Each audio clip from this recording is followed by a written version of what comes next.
পড়া করে আসো নি? প্রতিদিনই পড়ার ফাঁকি বেল দেনা করে। ওমা, কি হলো? আপনি আমার ছেলেকে মারলেন কেন? আপনার ছেলেকে মারলাম কোথায়? আমি শুধু লাঠিটা তুলেছি, তাতেই ও কাঁদতে আরম্ভ করে দিয়েছে। এত পড়াই করে আসেনি, সেই জন্য লাঠিটা তুলেছি, সেই জন্য কাঁদতে আরম্ভ করে দিয়েছে। আমি ওকে এক ঘাও মারিনি। মিথ্যে কথা বললেই হবে? না মারলে আমার ছেলে এমনি এমনি কাঁদছে। আপনি বিশ্বাস করুন, আমি আপনার ছেলেকে মারিনি, এক ঘাও মারিনি। আমি শুধু প্রশ্নটা ধরেছি, ও বলতে পারেনি বলে আমি লাঠিটা জাস্ট তুলেছি।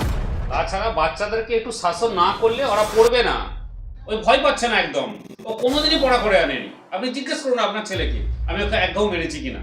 জিজ্ঞেস করুন, আপনার ছেলে সামনেই আছে। বাবু, স্যারকে একদম ভয় করার দরকার নেই। তুই সাহস করে আমাকে বল, আমি এখানে দাঁড়িয়ে আছি, স্যার তোকে মেরেছে কিনা। এই বাবু, তুমি তোমার মাকে বলো যে আমি তোমাকে এক ঘাও মেরেছি। বলো।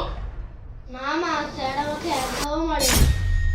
স্যার খালি লাঠিটা তুলেছিল, তাতেই আমি কাঁদতে আরম্ভ করে দিয়েছি। শুনলেন তো আপনি? তুমিই তো বলেছিলে স্যার যদি লাঠি তুলে তাহলে তোমাকে ডাকতে, তাই আমি ডেকেছিলাম। ও, আপনারা বাড়িতে এগুলোও শিখিয়ে দেন যে মাস্টার যদি ছাত্রকে শাসন করে তখন মাকে ডেকে দেওয়ার জন্য, গার্জেনকে ডেকে দেওয়ার জন্য। এই ব্যবহারগুলো কিন্তু আপনারা খুব খারাপ করছেন। দেখুন, ছাত্ররা যদি একটু ভুল করে, পড়াশোনা যদি না করে, ছাত্রদেরকে একটু শাসন করতে হবে। এদেরকে একটু ভয় না পালে এরা পড়বে না, পড়তেও বসবে না, এদের জীবনে উন্নতিও হবে না। একটু ভাবুন এইগুলো। থামুন, আপনি আপনার লেকচার দেওয়া বন্ধ করুন। আপনাকে প্রাইভেট টিচার হিসেবে রেখেছি, বেতন দিই আপনার ছেলেকে পড়ানোর জন্য, মার খাওয়ানোর জন্য না। একটা কথা বলি, মাথায় রাখবেন, আমার ছেলেকে আপনি পড়াতে আসবেন, পড়াবেন, এক ঘাও মারবেন। আপনাকে ডাকা হয়, বেতন দেওয়া হয় শুধু পড়ানোর জন্য, আপনার হাতে মার খাওয়ানোর জন্য না। এই কথাটা মাথায় ঢুকিয়ে নেবেন। শাসন যদি করতেই হয় আমরা করব, আপনি নন। এসব কথা আপনি কি বলছেন? একটা মাস্টারের কাছে টাকাটাই সব নয়, একটা মাস্টারের কাছে বেতনটাই কি সব? একটা মাস্টার তার ছাত্রকে শিক্ষা দেবে, তাকে ভালো করে মানুষ করে গড়ে তুলবে, এটাই হচ্ছে মাস্টারের মূল আদর্শ। আপনি একটা মাস্টারকে টাকার সঙ্গে তুলনা করছেন তার শিক্ষা দিয়ে।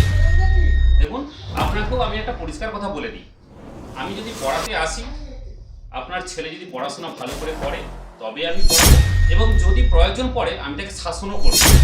এবার আপনি যদি বলেন যে আপনার ছেলেকে কোনো শাসন করা যাবে না, তাহলে আপনি আপনার মতো কোনো টিউটার দেখে নিন। আমার পক্ষে আপনার ছেলেকে পড়ানো কোনো মতেই সম্ভব না। এই ডিসিশনটা যদি আপনি মেনে নিতে পারেন যে আমি পড়াতে আসবো, আমি আমার মতো পড়াবো, এবং আমায় তাকে যতটা শাসন করা শাসন করব, তাকে বুঝিয়ে যতটা বলার ততটাই বুঝিয়ে বলবো। এবার দেখুন আপনি কি করবেন। চলুন, মনে হয় যে আমাকে আপনার ছেলেকে পড়াবেন, আমার মতো টিউশন মাস্টার আপনার প্রয়োজন আছে, তাহলে আমাকে ডাকবেন। মাস্টার আমাকে ডাকার দরকার নেই। চলি। আর আপনার টাকা আপনি আপনার কাছে রেখে দিন, গচ্ছিত রেখে দিন। আপনার ছেলেকে আপনি যে প্রশ্রয় দিচ্ছেন, ভবিষ্যতে মানুষ হবে বলে মনে হয়।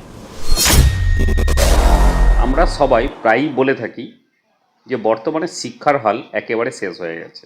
এর কারণ আমরা নিজেরাই। সেই দিন থেকে শেষ হয়ে গেছে শিক্ষা এবং সন্তানদের শিক্ষার ভবিষ্যৎ। আপনাদের কী মত অবশ্যই জানিয়ে যাবেন কিন্তু। Thank you watching the video. সবাই ভালো থাকবেন।